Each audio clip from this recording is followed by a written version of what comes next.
Ադրբեջանից հերթական խմբաքանակ դիզելային վառելիքն է ուղարկվել Հայաստան։ Ըստ ադրբեջանական լրատվամիջոցների այսօր Ադրբեջանից Հայաստան է ուղարկվել նավթամթերքի հերթական խմբաքանակը 1984 տոննա դիզելային վառելիք, 31 երկաթուղային վագոն։ Բացի այդ, այսօր Հայաստան է ուղարկվել Ռուսաստանից 135 տոննա պարարտանյութով բեռնված 2 երկաթուղային վագոններ, որոնք տարանցիկ կերպով անցնում են Ադրբեջանի տարածքով։ Կառավարության որոշմամբ սույն թվականի ապրիլի 1-ից Հայաստանում պետական բոլոր նպաստներն ու կենսաթոշակները վճարվելու են բացառապես անկանխիկ եղանակով։ Բանկերի կողմից թողարկված կենսաթոշակային քարտերի միջոցով բանկերը սույն թվականի հունվար-փետրվար ամիսներին անկանխիկ վճարման դիմում ներկայացրած և բանկ ընտրած քաղաքացիների համար իրականացրել են քարտերի թողարկում։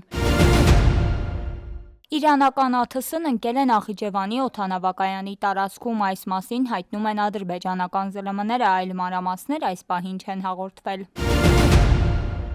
Ազգային ժողովում Հայաստան խմբակցության պատգամավոր Քրիստինե Վարդանյանի ելույթի ժամանակ իրավիճակը դահլիճում լարվեց։ Ելույթի վերջում ԱԺ նախագահ Ալեն Սիմոնյանը հայտարարեց, որ ժամանակը սպառվել է։ Քրիստինե Վարդանյանն ասաց, որ իրեն ընդհատել են, հիմա կավարտի։ Ես եմ որոշում ինձ հետ այդպես խոսել, տիկին Վարդանյան, չի կարելի, այսինքն շուռ գալ ու ձեռքով ինձ ասել, հեսա կավարտեմ։ Ավարտվեց ձեր ելույթը, նստեք ձեր տեղը, ես եմ այստեղ որոշում, ազատեք ամբիոնը, ասաց Սիմոնյանը։ Այնուհետև Սիմոնյանը պահանջեց դահլիճում բարձր խոսող պատգամավորներին լռել։ Կլռեք, երբ որ ասում ենք լռեք, ուրեմն պետք է լռեք, սա ԱԺ նիստերի դահլիճն է, ձեր հայաթը չի։ Ալեն Սիմոնյանը դիմեց նաև Հայաստան խմբակցության քարտուղար Արծվիկ Մինասյանին, պահանջելով կարգի հրավիրել խմբակցության պատգամավորներին։ Պարոն Ղազարյանն իրեն իրավունք է վերապահում դահլիճ չմտած աստիճանավանակից հրահանգներ տալ, մյուս պատգամավորն ինձ ասում է, ես կորոշեմ երբ եմ խոսելու, կարգի հրավիրեք ձեր խմբակցությունը, թե չէ ես կարգի կհրավիրեմ, ասաց Ալեն Սիմոնյանը։